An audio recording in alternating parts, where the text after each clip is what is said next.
తమిళ భాష ప్రపంచంలోని అత్యంత ప్రాచీనమైన భాషలలో ఒకటి. ఇది నేటికీ ప్రజల వాడుకలో ఉన్న జీవభాష కావడం దీని ప్రత్యేకత. క్రీస్తుపూర్వం 3వ శతాబ్దానికి చెందిన తొల్కాపియం అనే వ్యాకరణ గ్రంథం నుండి నేటి ఆధునిక యుగం వరకు తమిళం 2000 సంవత్సరాలకు పైగా నిరంతర సాహిత్యం మరియు సాంస్కృతిక సంప్రదాయాన్ని కలిగి ఉంది.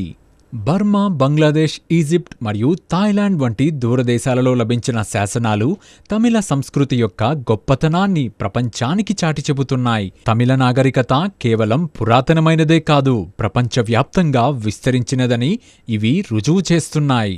పురావస్తు ఆధారాలు మరియు దేవాలయాలు మదురై సమీపంలోని కీలడి, ఆదిచానల్లూర్, శివకలై మరియు కొరక్కై వంటి ప్రదేశాలలో జరిగిన తాజా తవ్వకాలు 1000 సంవత్సరాల క్రితమే ఉన్నతమైన తమిళ సమాజం ఉనికిని వెల్లడిస్తున్నాయి. వారు రాతపని, వాణిజ్యం, సాంకేతిక, నీటిపారుదల మరియు వ్యవసాయంలో ఎంతో నైపుణ్యం కలిగినవారు.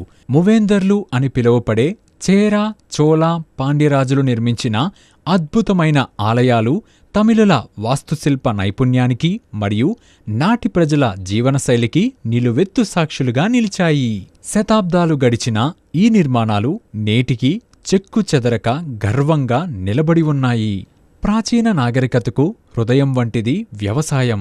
2000 సంవత్సరాల క్రితమే తిరుక్కరల్ గ్రంథం వ్యవసాయాన్ని మానవ జాతికి అత్యున్నత వృత్తిగా పేర్కొంది. ఈ భూమి పట్ల ఉన్న గౌరవం పొంగల్ పండుగ రూపంలో కొనసాగుతోంది.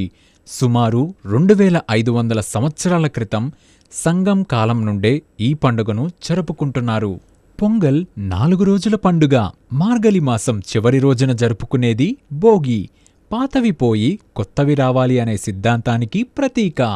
ఈ రోజున ఇళ్లను శుభ్రం చేసి రంగులు వేసి పండుగకు సిద్ధం చేస్తారు. తైనెల మొదటి రోజు సూర్య పొంగల్. ప్రకృతికి మరియు సూర్యునికి కృతజ్ఞతలు తెలిపే రోజు ఇది. ఆ తర్వాతి రోజు మాట్టు పొంగల్. వ్యవసాయంలో రైతుకు నిశ్శబ్ద నేస్తాలైన పశువులను ఈ రోజున పూజిస్తారు. 3వ రోజు కానుం పొంగల్. ఇది బంధుమిత్రులను, స్నేహితులను కలుసుకొని ఆహారాన్ని మరియు ఆనందాన్ని పంచుకునే పర్వదినం. ఈ 4 రోజుల పండుగలో విడతీయరాని భాగం జల్లికట్టు. దీనిని ప్రాచీన కాలంలో ఏరుతలవత్తల్ అని పిలిచేవారు. 2000 సంవత్సరాల క్రితం నాటి కలిత్తోగై మరియు శిల్పాధికారం వంటి సంగం సాహిత్యాలలో దీని ప్రస్తావనం ఉంది. సింధులోయ నాగరికతకు చెందిన ఒక ముద్ర మరియు మదురై సమీపంలోని 1500 ఏళ్ల నాటి గుహ చిత్రాలు ఈ సంప్రదాయం యొక్క లోతైన చారిత్రక మూలాలను ధృవీకరిస్తున్నాయి. జల్లికట్టు కోసం ఎద్దును సిద్ధం చేయడం అనేది తరతరాలుగా వస్తున్న ఒక కళ. పులికులం మరియు కాంగేయం వంటి దేశీయ జాతులను చిన్న వయసు నుండే ఎంపిక చేసి పౌష్టిక ఆహారం అందిస్తూ పెంచుతారు. వీటికి ఈత, పరుగుపందెం మరియు బలాన్ని పెంచే వ్యాయామాలలో శిక్షణ ఇస్తారు. ఎద్దులకు జనసమూహాన్ని అలవాటు చేయడానికి వాడివాసల్ సృష్టించి వాటికి ధైర్యాన్ని మరియు క్రమశిక్షణను నూరిపోస్తారు. పండుగకు ముందు రోజుల్లో ఎద్దులకు విశ్రాంతినిచ్చి ఎంతో జాగ్రత్తగా చూసుకుంటారు. ముగింపు పండుగ రోజున ఎద్దులకు స్నానం చేయించి అలంకరించి దైవంగా భావించి వాడివాసల్లోకి పంపిస్తారు. పాల్గొనే యువకులు కూడా నిష్ఠతో శాకాహారం మాత్రమే భుజిస్తూ మైదానంలోకి దిగుతారు.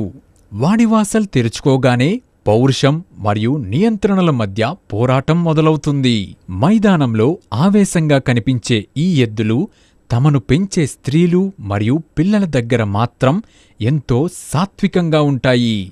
ఈ పశువులు కేవలం పొంగల్ రోజున మాత్రమే కాదు, ప్రతిరోజు దైవాలుగా, కుటుంబ సభ్యులుగా మరియు తమిళ సంస్కృతికి సజీవ సాక్షులుగా పూజించబడుతున్నాయి.